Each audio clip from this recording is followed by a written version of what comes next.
उत्तर प्रदेश की राजधानी लखनऊ, कुछ गुंडे यहां से एक बिजनेसमैन को किडनैप करते हैं। 300 किलोमीटर दूर देवरिया ले जाते हैं, वो भी ऐसी वैसी जगह नहीं, सीधे जेल में। देवरिया जेल में बिजनेसमैन की पिटाई की जाती है। प्रॉपर्टी के लिए सादे कागज पर साइन करवाए जाते हैं। पूरी घटना का वीडियो बनाकर सोशल मीडिया पर वायरल किया जाता है। वायरल इसलिए किया जाता है ताकि लोगों में दहशत बनी रहे। एक घटना है 26 दिसंबर 2018 की, जिस बिजनेसमैन को पीटा गया था उनका नाम मोहित जायसवाल था। मोहित ने आरोप लगाया था कि उनका अपहरण अतीक अहमद ने करवाया था। वारदात के बाद मोहित ने एक टीवी चैनल से कहा था, जेल के अंदर ले जाकर मुझे डंडों से मारा गया, 15-20 आदमियों ने पकड़कर मुझे बहुत मारा था, खाली पेपर पर साइन करवाए गए थे, मुझसे मेरी एक सीवी कार भी छीन ली गई थी। कहा गया था कि तुम जेल के अंदर हो इसलिए तुम्हारी हत्या नहीं हो सकती, नहीं तो तुम्हें मार देते। आज इस घटना की याद आपको इसलिए दिला रहे हैं क्योंकि अतीक अहमद फिर चर्चा में है। चर्चा में क्यों है? क्योंकि प्रयागराज के धूमलगंज में विधायक राजूपाल हत्याकांड का मुख्य गवाह उमेश पाल की दिन दहाड़े हत्या हो जाती है। हत्या का आरोप उमेश पाल का परिवार अतीक के परिवार पर लगाता है। उसके बाद विधानसभा में खूब हंगामा होता है इस मुद्दे को लेकर। योगी आदित्यनाथ कहते हैं कि जो भी माफिया हैं इनको मिट्टी में मिला देंगे। अखिलेश यादव कहते हैं कि आपके सरकार में गुंडे बदमाश बेलगाम हैं, लोगों की सरेआम हत्याएं हो रही हैं फिल्मी स्टाइल में। फिर योगी पलटवार करते हैं और कहते हैं कि आपके ही द्वारा पालित पोषित ये सब बदमाश हैं, किसी को बख्शा नहीं जाएगा। यूपी की योगी आदित्यनाथ सरकार ने अतीक अहमद और उनके सहयोगियों पर शिकंजा तेज कर दिया है। जय हिंद दोस्तों, अभिवादन स्वीकार करिए सौरभ सोशलिस्ट का। प्रहरी न्यूज भारत का खास एपिसोड बाहुबली आप लोग देखना शुरू कर चुके हैं। आज बाहुबलियों की सीरीज में बात करूंगा बाहुबली अतीक अहमद की। इस बाहुबली नेता के दर्जनों किस्से हैं। अतीक अहमद से मुलाकात कर चुके लोग बताते हैं एक समय था कि उनकी आंखों में आंखें डालकर देखना संभव नहीं था। लोगों को अपनी नजरें नीचे करने पर मजबूर होना पड़ता था। 5 फीट 6 इंच का यह बाहुबली नेता समय के साथ डॉन के रूप में खूब फेमस हुआ और इसकी शुरुआत होती है 70 के दशक से। प्रयागराज तब इलाहाबाद हुआ करता था। इलाहाबाद में उन दिनों नए नए कॉलेज बन रहे थे, उद्योग लग रहे थे, खूब ठेके बट रहे थे। नए लड़कों में अमीर बनने का चस्का लगना शुरू हो गया था। वो अमीर बनने के लिए कुछ भी करने को उतारू थे, कुछ भी मतलब कुछ भी, हत्या, अपहरण। इलाहाबाद में एक मोहल्ला है चकिया, साल था 1979। इस मोहल्ले का एक लड़का हाई स्कूल में फेल हो गया। इसके पिता इलाहाबाद स्टेशन पर तांगा चलाते थे, लेकिन अमीर बनने का चस्का तो उसे भी था। 17 साल की उम्र में हत्या का आरोप लगा और इसके बाद उसका धंधा चल निकला। खूब रंगदारी वसूली जाने लगी। नाम था अतीक अहमद, फिरोज तांगे वाले का लड़का। पुराने शहर में उन दिनों चांद बाबा का खौफ हुआ करता था। पुराने जानकार बताते हैं कि पुलिस भी चौक की रानी मंडी की तरफ जाने से डरती थी। खाकी वर्दी वाला चला गया तो पीट कर ही वापस आता था, बचकर वापस नहीं आता था। लोग कहते हैं कि उस समय तक चकिया के इस 20-22 साल के लड़के अतीक को ठीक ठाक गुंडा माना जाने लगा था। पुलिस और नेता दोनों उसे सह दे रहे थे।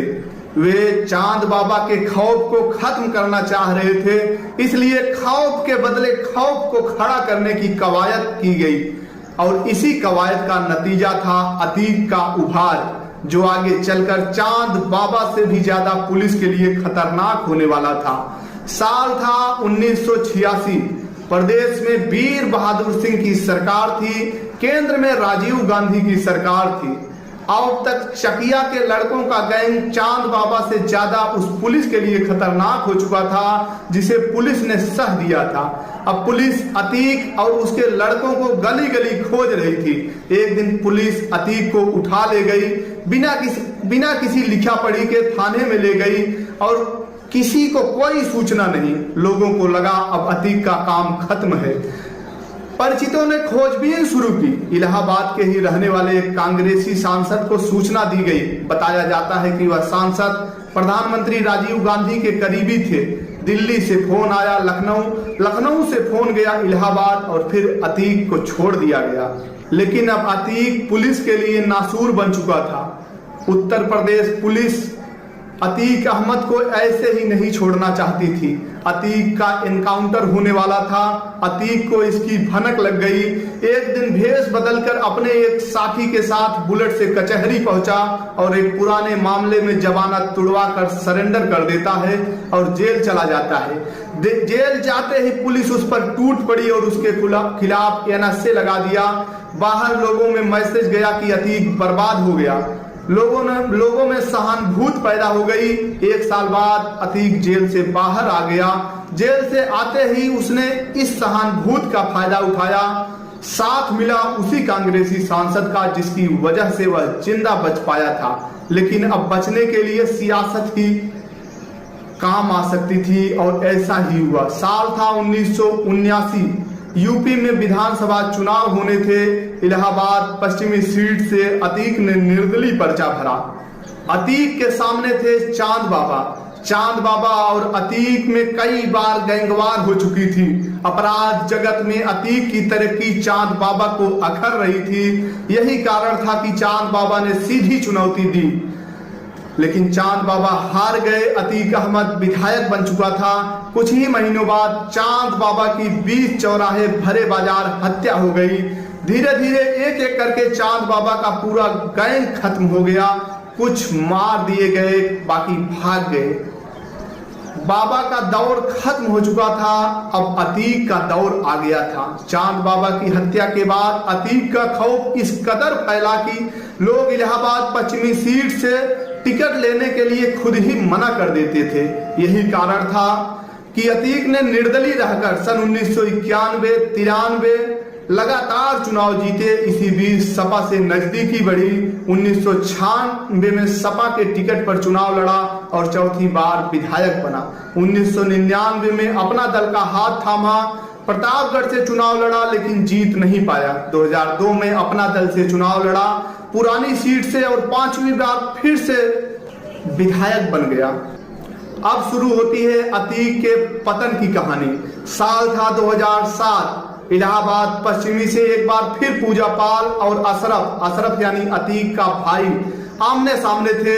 इस बार पूजा पाल ने अशरफ को पछाड़ दिया। अतीक का किला ध्वस्त हो चुका था। मायावती की पूर्ण बहुमत वाली सरकार बनी।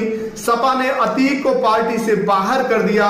मायावती सरकार ने ऑपरेशन अतीक शुरू किया। अतीक को मोस्ट वांटेड घोषित करते हुए गैंग का चार्टर तैयार किया।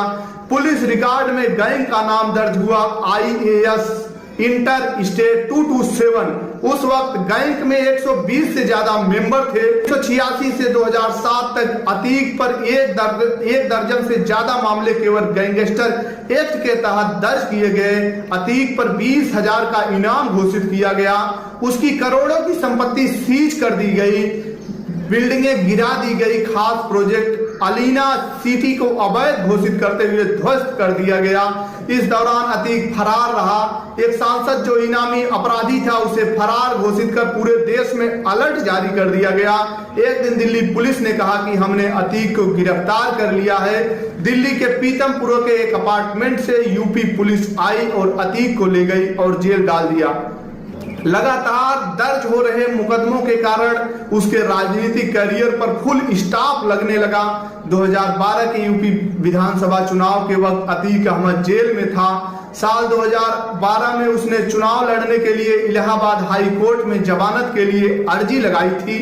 हालांकि कोर्ट के 10 जजों ने केस की सुनवाई से ही खुद को अलग कर लिया था। 11वें जज ने सुनवाई की और अतीक अहमद को जमानत मिल गई थी।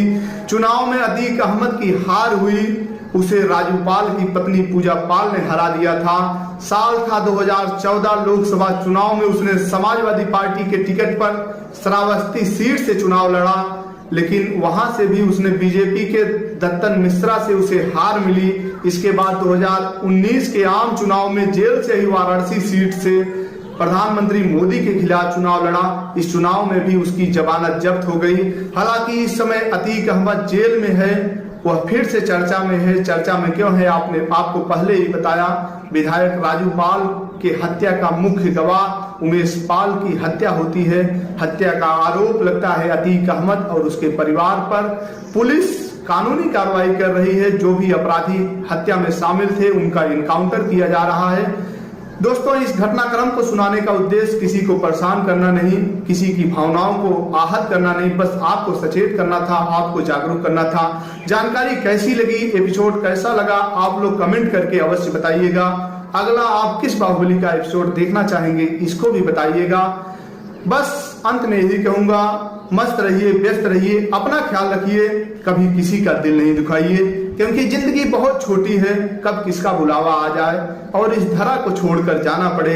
इस धरा पर सब धरा का धरा रह जाएगा। दीजिए इजाजत, मिलेंगे फिर किसी नए एपिसोड में, नए वीडियो में। जय हिंद।